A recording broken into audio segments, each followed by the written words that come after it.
안녕하세요. 법률사무소 율쌤의 허인규 변호사입니다. 오늘은 상제 분할, 즉 상속재산 분할과 공유물 분할과의 관계에 대해서 좀 살펴보려고 합니다. 민법에서는 그 상속의 효력에 대해서 이렇게 규정하고 있습니다. 민법 1005조에 의하면 상속인은 상속 개시된 때로부터 피상속인의 재산에 관한 포괄적 권리 의무를 승계한다. 상속 개시된 때로부터 사망일이죠. 그리고 1006조에 의하면 상속인이 수인일 때에는, 여러 명일 때에는 상속재산은 공유로 한다. 그리고 1007조에서는 공동상속인은 각자의 상속분에 응하여 피상속인의 권리 의무를 승계한다. 이 세 가지 규정을 아주 기본적인 상속의 효력에 대해서 규정하고 있는데요. 이게 무슨 얘기냐? 결국은 망인이 남기신 재산을 그 상속인들이, 수인의 상속인, 공동상속인이 있을 때 어떻게 이제 상속받느냐에 대해서 원칙적인 규정을 한 것이고요. 간단히 말씀드리면 개시된 사망 시점부터 당연히 권리 의무를 승계하고 수인일 때에는 공유관계 가 성립이 되고 그 공유의 지분은 그 상속분, 각자의 상속분에 의해서 된다는 것이죠. 그리고 이런 공유는 잠정적인 공유 상태입니다. 잠정적인 공유 상태. 즉 확정적인 게 아니라는 겁니다. 보통 이제 이 상속분은 법정 상속분이라고 흔히 알고 있는, 저희가 이제 균분 상속, 자녀들은 n분의 1로 하고 배우자는 1.5 가산하는 그걸로 알고 계신데, 다른 사정이 없다면 그렇게 상속이 되지만 보통 이러한 법정 상속분이 수정이 되는 경우가 있는데, 그거는 이제 그 특별 수익이 있는 경우입니다. 즉 망인의 재산 중에 일부가 먼저 증여가 되었거나 아니면 유언으로 증여가 됐을 경우에는 그 나머지 상속 재산을 조정하는 절차가 있는데, 그렇게 조정해서 새롭게 상속 지분이 산정된 걸 저희는 구체적 상속분이라고 하죠. 그래서 일단 상속에 의해서 사망 개시에 의해서 상속이 이루어지면 이러한 법정 상속분으로 공유가 일어나지만 언제든지 구체적 상속분으로 변경될 수 있다는 잠정적 공유 상태가 발생하게 됩니다. 그러면은 이러한 잠정적 공유 관계를 해소하는 방법이 있는데요. 그게 결국은 여기서 말하는 상속재산 분할입니다. 여기는 이제 심판까지 했는데요. 1차적으로는 협의에 의해서, 공동상속인 전원이 협의에 의해서 자기들의 상속분을 조정할 수 있는 절차가 먼저 이루어져야 하고요. 이러한 협의가 안 됐을 때 이렇게 이제 소송으로 가게 되는데, 그게 이제 상속재산 분할 심판이라고 하고 가정법원에 제기를 합니다. 협의가 되지 않는 경우 적용되고, 즉 이러한 상속분 조정을 위해서 법원에 이제 그 결정을 구하는 절차이죠. 이러한 상속재산 분할 심판에 의해서 확정적으로 이제 지분이 확정되게 되는데, 그 상제 분할에서는 원칙적으로 모든 공동상속인이 참여를 해야 되고, 공유물 분할 방법에 관한 민법 조항이 준용이 됩니다. 사실 상속재산 분할 심판과 뒤에 설명드리는 공유물 분할 소송은 그 실질에 있어서는 동일하다고 볼 수 있습니다.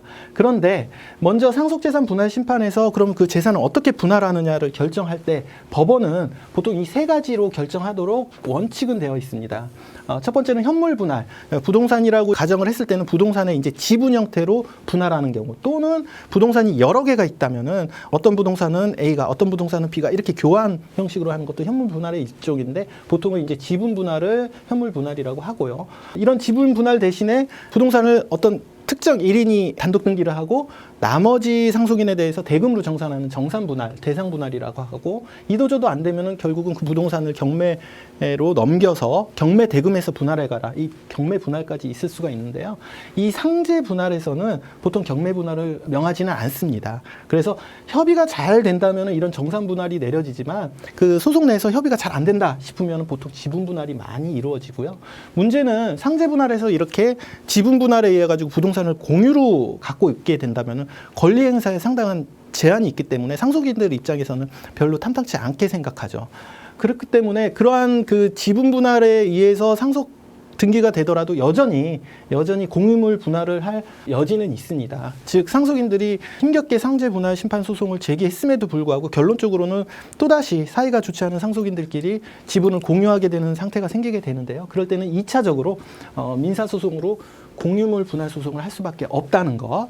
그 본질은 동일하나 이렇게 경매 분할이 잘 안 되기 때문에 이때 공유물 분할 소송으로, 그때 가서 비로소 이제 경매 분할로 해결이 돼야 되는 이런 좀 불편한 점이 있습니다. 이러한 상황은 좀 어쩔 수 없는 것 같고요. 이렇게 달라지는 이유가 뭐냐면은, 상제 분할에서는 그 비율을, 상속의 비율을 정하는 데 좀 중점이 있다면, 공유물 분할 소송은 공유 관계의 해소에 중점이 있기 때문에 좀 달리 운영이 된다는 거 좀 이해하시면 좋을 것 같습니다. 그리고 한 가지 더 말씀드릴 점은 상속인들이 이제 그 상속이 일어났을 때 이런 상제 분할 협의나 심판을 하기 전에 부동산 같은 경우에 단독 등기가 가능합니다.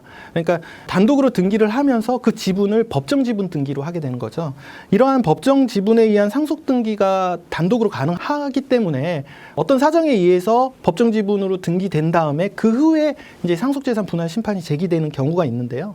이러한 경우에는 이제 법원은 성명을 요구를 합니다. 그 소송 제기자한테 당신이 소송을 제기한 이 상속재산에 법정 지분으로 등기된 이 등기가 확정적인 등기인 것이냐, 즉 상속인들끼리 이미 협의가 돼서 확정적으로 지분 등기가 된 것이냐 아니냐를 이제 구한 다음에 이게 협의가 완료된 상태에서 법정 지분으로 등기된 것이 아니라면 그 소송을 공유물 분할 소송을 제기했을 때는 가정법원으로 이송을 시킨다는 거. 그래서 상제 분할을 거친 다음에 거기서도 해결이 안 되면 결국 다음에 다시 공유물 분할 소송을 하도록 이렇게 두 번의 절차를 거친다는 점을 좀 유의하시면 좋을 것 같습니다. 오늘은 그 부동산 상속재산의 경우 당사자들은 그 공유관계를 원하지 않지만 이러한 상제 분할에서 이러한 최종적으로 그 공유관계 해소가 어렵기 때문에 2차적으로 공유물 분할 소송을 할 수밖에 없다는 점에 대해서 설명을 드렸습니다. 이와 관련해서 좀 더 궁금하신 점이 있다면 언제든지 저희 사무소로 연락 주시면 감사하겠습니다. 저는 다음 영상에서 다시 뵙겠습니다. 감사합니다.